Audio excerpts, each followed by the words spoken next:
Bienvenidos a este programa de cáncer y medicina. El día de hoy tenemos un tema interesante. Vamos a empezar con otro módulo. Em, Vamos a empezar con tumores gastrointestinales. Vamos a empezar por este cáncer que es de vía biliar. El cáncer de vía biliar, pues es un cáncer interesante. Para empezar, es un grupo heterogéneo y abarca todo lo que es la vía biliar. Entonces, si recordamos las clases de medicina general, estas se dividen en intrahepáticas y extrahepáticas.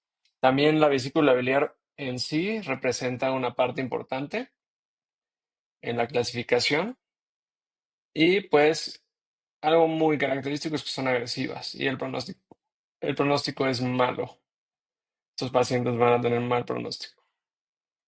Em, Como conceptos clave, pues también se conoce como colangiocarcinoma, todos los adenocarcinomas del epitelio biliar, que va a ser la mayor parte de los tumores de vía biliar que vamos a hablar.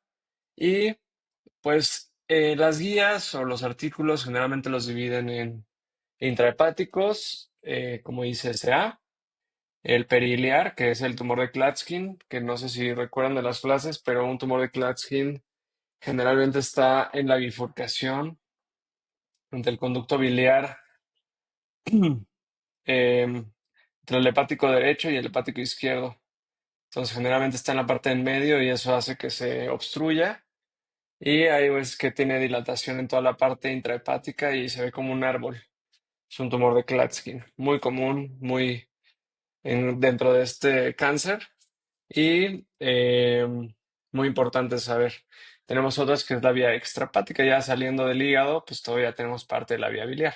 Tenemos la vía biliar, la vesícula biliar, el colédoco y aquí tenemos la ámpula de Vater.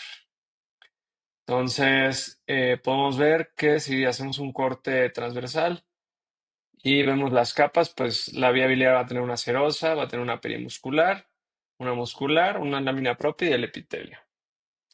Entonces, ¿qué importancia clínica tiene? Como les decía, alta mortalidad, 5 años, una supervivencia de 10%, menos del 10%.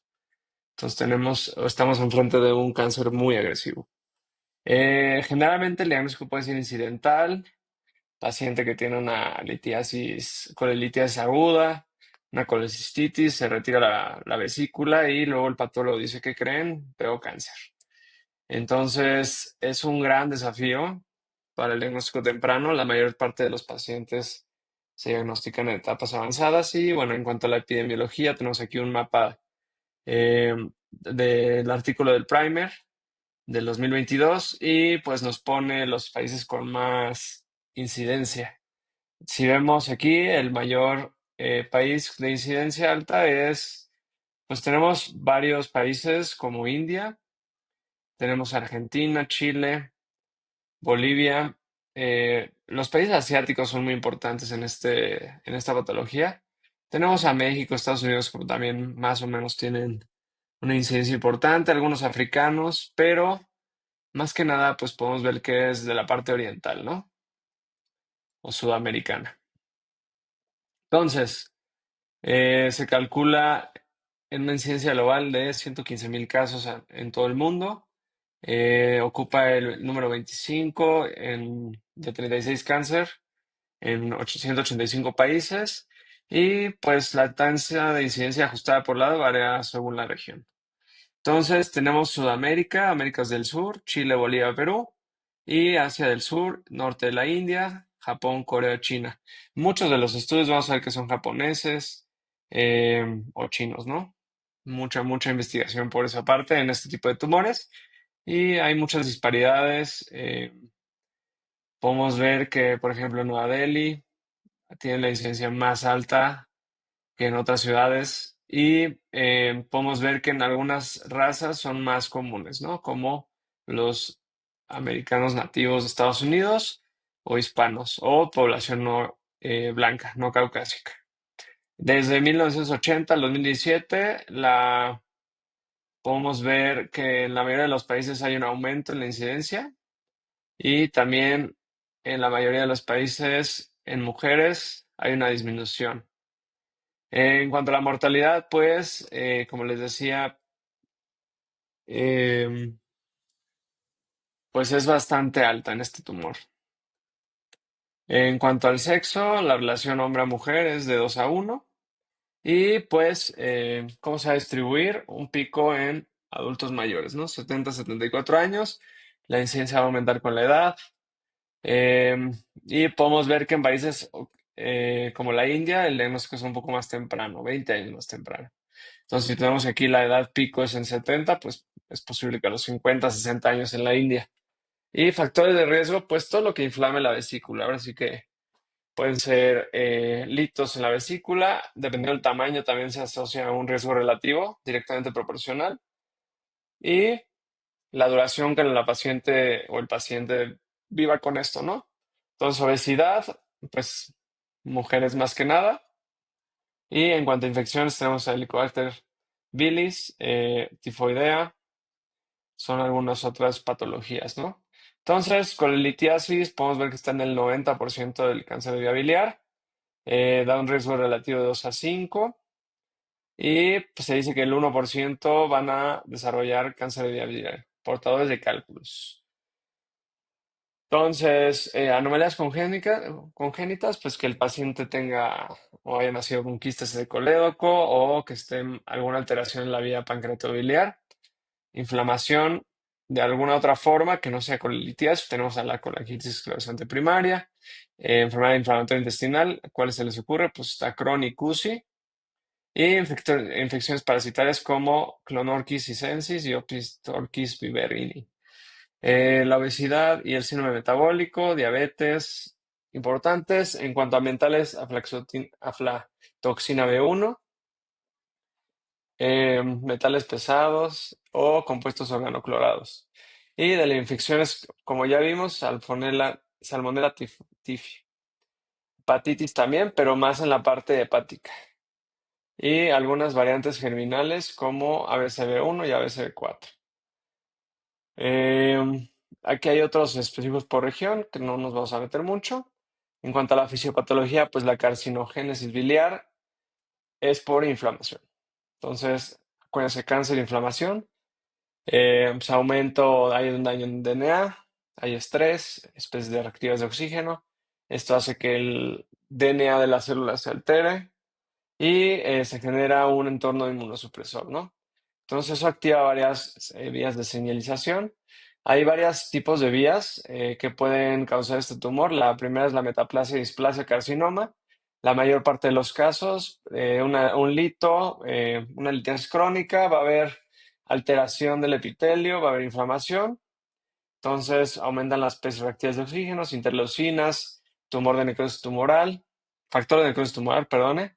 Y pues luego el epitelio va a empezar a sufrir cambios, ¿no? Entonces se hacen cambios como metaplasia y hay pérdida de la heterogeneidad y hay inestabilidad satelital, ¿no? Empieza a haber cambios epigenéticos, se hipermetilan las islas de proteína G, de genes de proteína G y empiezan a haber mutaciones driver. Eso lleva ya a una displasia. Entonces tenemos células diatípicas eh, y finalmente se vuelve invasivo y empieza a tener un crecimiento descontrolado, ¿no? Tenemos un cáncer. Entonces, inflamación crónica, metaplasia, luego llega la displasia, ya hay atipia, hay bajo y alto grado, y carcinoma in situ, ya empezamos a ver tumores, y finalmente un invasivo, ¿no? A través de capa muscular, es potencialmente metastásico. Ahora, la otra frecuencia es adenoma carcinoma. Entonces teníamos la de epitelio o secuencia metaplasia, displasia, carcinoma, epitelio, metaplasia, displasia, carcinoma, que son los pasos a diferenciación celular. Y esta es la secuencia adenoma-carcinoma. Entonces, un 10-15%. No se asocia tanto a inflamación por litiasis, más a otro tipo de inflamaciones no litiásicas. Y tenemos algunas entidades como la neoplasia papilar intracolecística, que son lesiones preinvasivas. Puede haber un reflujo, generación de sustancias citotóxicas como la lisolexcitina y un daño epitelial sostenido. Entonces, alteraciones distintivas, STK11, acuérdense que hay enfermedad arterial esta, la Peutz-Jeghers, CTNNB1 y APC. APC se les hace familiar, sí. Cáncer de colon, o sea, poliposis. ¿Y qué otro perfil molecular? Pues, o sea, así como vimos que en la metaplasia y displasia tenía algunas alteraciones genéticas, en este pueden tener otras. ¿Qué patrones vamos a ver de mutación? Pueden ser cambios sencillos, por ejemplo, em, cambios puntuales, puntuaciones.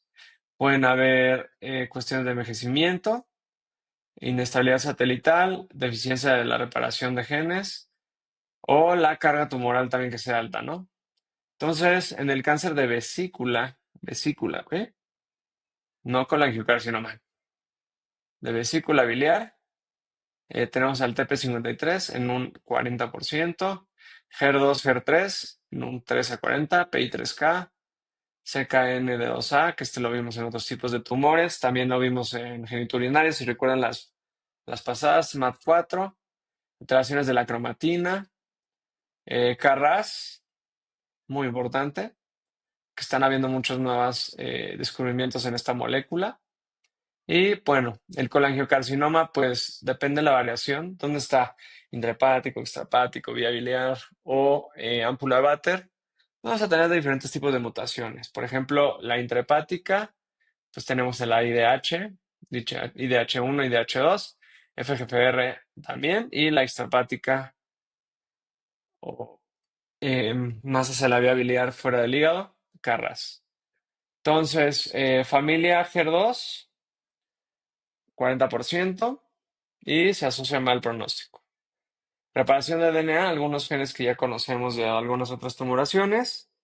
Eh, entonces, muy importante.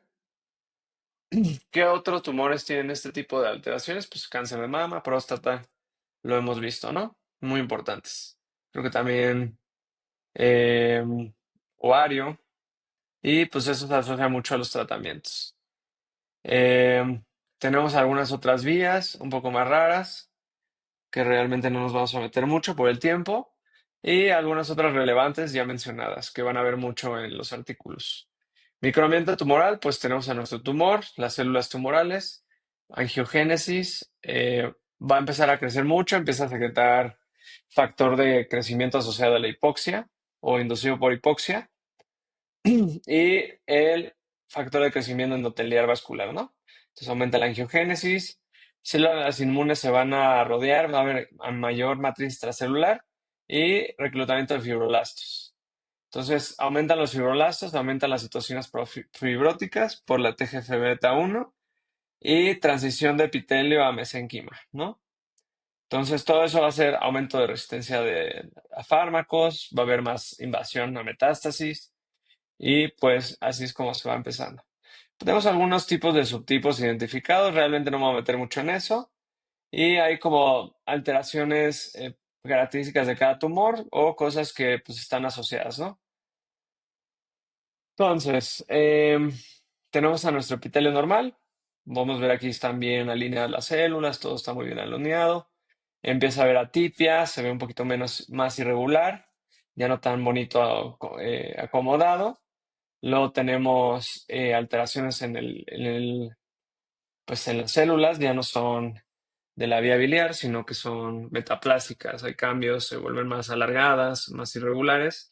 Finalmente una displasia de alto grado, displasia de bajo grado. Tenemos un carcinoma ya localizado y finalmente, pues aquí se pierde toda la arquitectura, ¿no? Está muy regular, vemos núcleos regados, no se distingue bien el epitelio.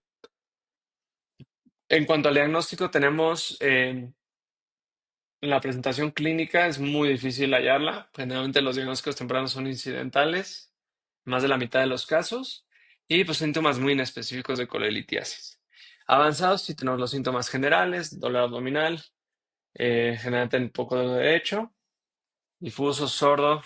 Sordo quiere decir que es un dolor que el paciente no lo sabe describir, pero está ahí y lo tenemos que interrogar muy bien. La ictericia es importante, nos habla de una compresión de la vía biliar y eso hace que aumente la bilirrubina y por lo tanto hay síndrome ictérico. Dentro de los abordajes de síndrome ictérico, para cualquier paciente con pérdida de peso, síndrome ictérico, astenia, anemia, dolor abdominal, tenemos que sospechar. Masa abdominal palpable, obstrucción gástrica, etcétera. Y entonces el colangiocarcinoma puede ser, como les había dicho, intrahepático. Pues vamos a tener más alteraciones a nivel del hígado. El de Klatskin, hay una obstrucción directamente en la vía biliar, entonces va a ser ictericia obstructiva. Pues todo lo que pasa en el síndrome ictérico, coluria, colia, prurito, más la ictericia.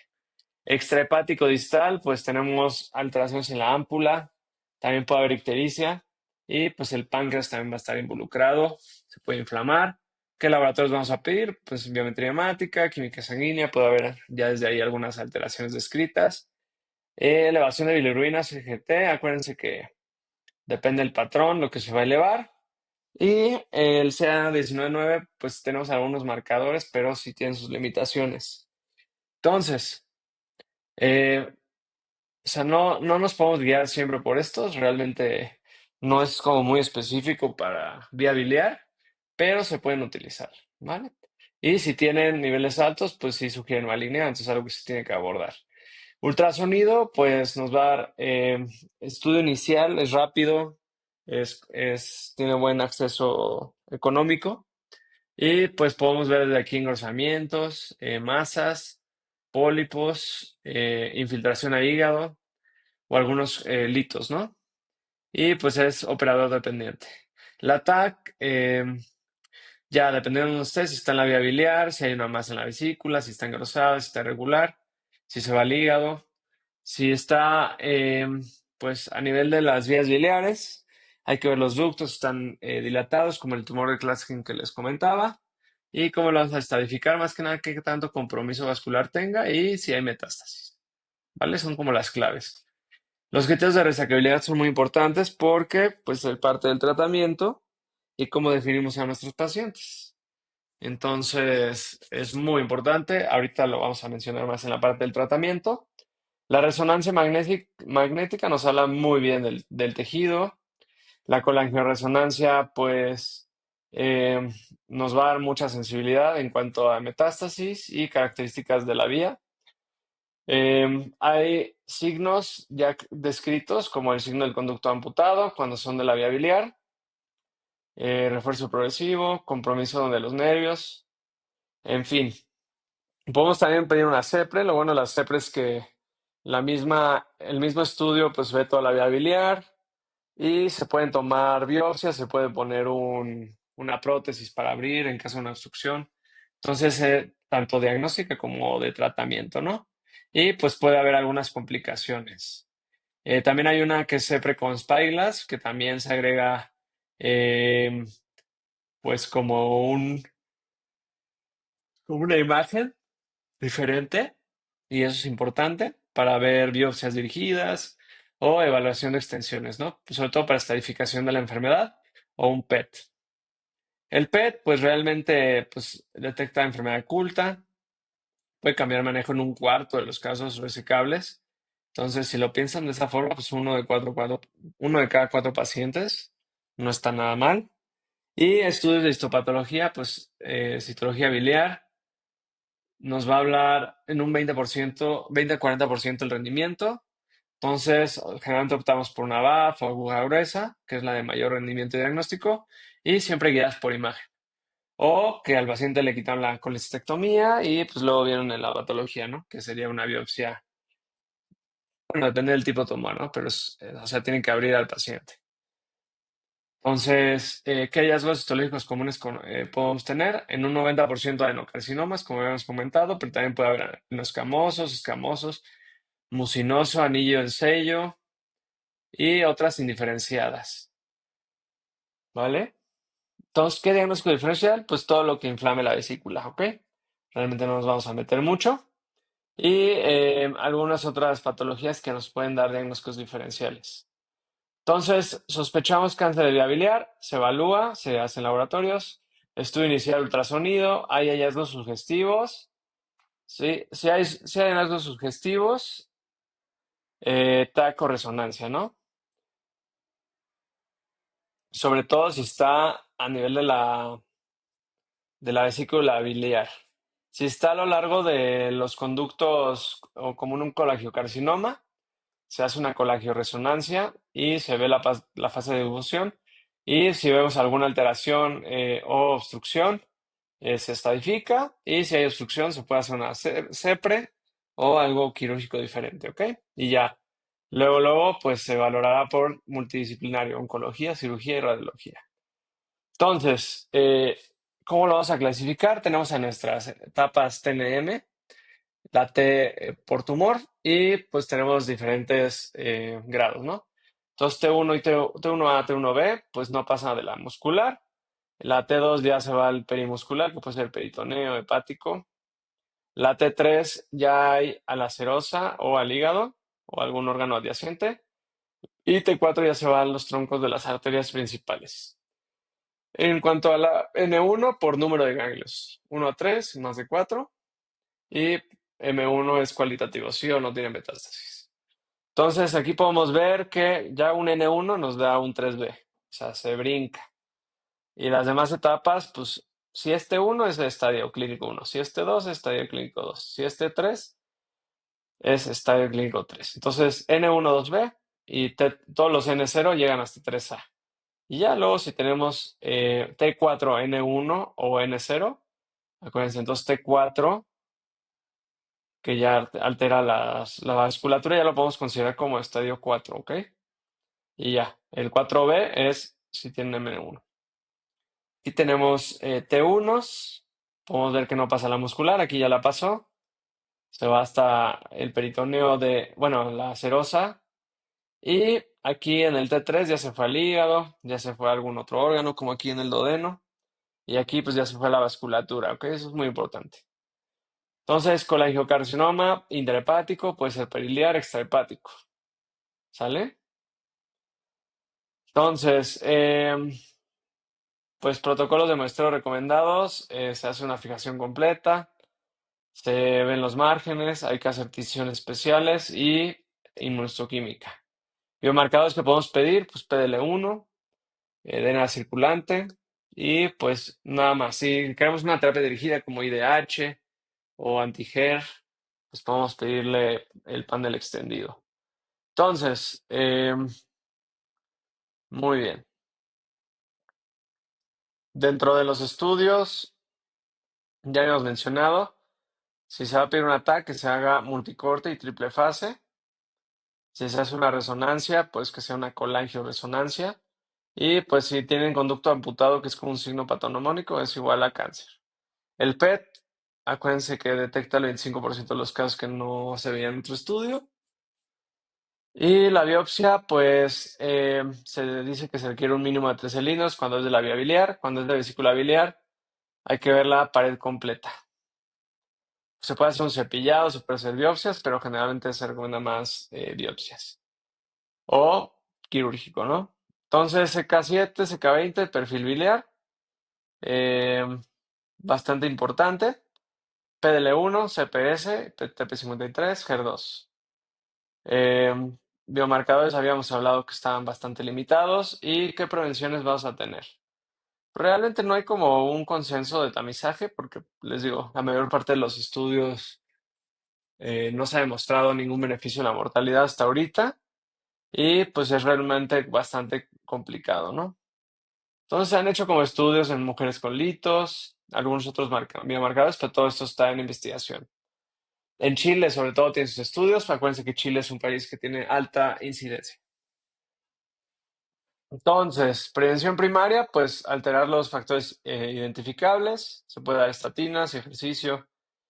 Quimioprevención, el ácido acetilsalicílico, se dice en algunos estudios. COX-2, investigación, pero realmente no hay como nada recomendado, ¿ok?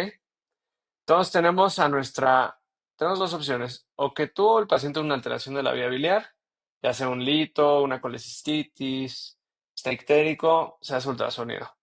Si no se sospecha de cáncer, pues digamos que es una colilitiasis, pues se hace con la colicistectomía y incidentalmente se va a diagnosticar esto, ¿ok? Ya dependiendo si es PT1A, que nada más altera el epitelio, pues se va a tratar. Si es ya desde B o N positivo, se va a ir a valorar estadios, ¿no? ¿Con qué? Con estudios de extensión, como un PET, una resonancia, un ATAC. Ya dependiendo de lo que salga, pues si tiene metástasis, vamos a tratamiento, ¿ok? Y en el caso de los que había sospecha, y desde entonces ya se diagnosticó, pues se va directamente a resección y valorar manejo adyuvante. En cuanto a si es clínicamente obvio, el paciente ya tiene pérdida de peso, no sé, se palpó una masa, no hay metástasis, hay que estadificar. Si se estadifica sin metástasis, pues hacemos un PET para ver el estadio y dependiendo, pues se va a hacer operación. Si está metastásico, ya se va a tratamiento paliativo. Si no está metastásico, pues se valorará la cirugía y resección. Y ya luego se valorará alguna otra terapia. Entonces, el tratamiento tiene que ser multidisciplinario, tienen todos que estar a bordo. Vamos a tener en cuenta el Karnofsky, el ECOG, si tienen volumen hepático remanente que sea más del 30%. Eso es muy importante porque cuando hablemos de los criterios de resecabilidad, pues si le vas a quitar parte del hígado a alguien, pues mínimo tiene que tener buena función en la otra zona, ¿no? Acuérdense que un paciente con cirrosis hepática descompensada tiene una mortalidad muy alta también, entonces, pues aquí tenemos que ver todas esas cuestiones antes de tratarlos. Y estadificación quírúrgica T3, T4, pues sí hay que valorar la paroscopía o un CA19-9 más de 100 o que el PET sea dudoso, ¿sale? Y pues ya, decisiones basadas, T1A, cirugía, tienen buena supervivencia. Desde T1B, pues se sigue valorando, se hace resección extendida y aquí ya baja 60-80%. ¿Sale? Las resecciones los cirujanos reportar como R0, que quiere decir que los márgenes están limpios. Y pues aquí, dependiendo de usted el tumor, qué tipo de cirugía se tiene que hacer, ¿no? Intravía biliar, hepatectomía anatómica, si es periductal, hepatectomía y resección ductal, y si es extrahepática, pancreato, duodenectomía, perdón. El estadio 2, pues ya aquí avaláramos terapia adyuvante, ¿ok? ¿Sale? Estadio 3 también. Hay que ver si es resecable o no resecable, dependiendo de lo que vayamos viendo. Y si sí, pues se da neoadyuvancia. Siempre y cuando tengan buena funcionalidad. Se revalúa con TAC y se ve si es resecable o no resecable. Si es resecable, se reseca. Si no, pues hay que manejarlo como una edad avanzada y se va a otro algoritmo. Ya nuestros estadios 4, pues tenemos, les digo, se puede dar neoadyuvancia, Gemcis platino o Gemcis platino durva. Este es del estudio Topaz, ¿ok? Acuérdense, tiene mayor respuesta y pues consideran pacientes PDL1 positivos.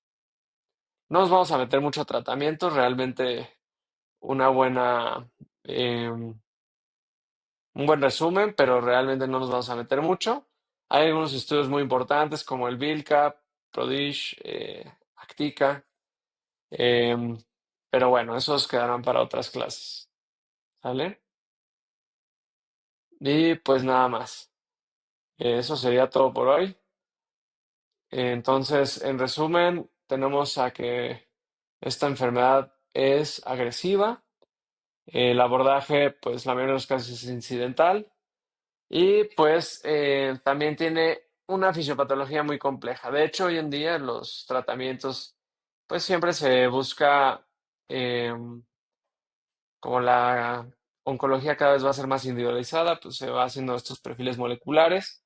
Tenemos algunas alteraciones como el IDH1, se puede dar ivosidenib, el FGFR2, endafitinib, inestabilidad satelital, se da inmunoterapia, dabrafenib o bemurafenib, HER2. Algunos estudios también pues están con anti-HER y NTRK, ¿no? Entonces, realmente es una enfermedad bastante complicada, mal pronóstico. Acuérdense mucho de cómo se divide, si es y CCA, que es dentro de lo intrahepática, si es periductal, que está justo en los ductos, y si está distal, ¿no? Que se habla más de la parte de la vía biliar extrahepática, ¿vale? Cualquier duda, no duden en escribirme o ponerme en los comentarios.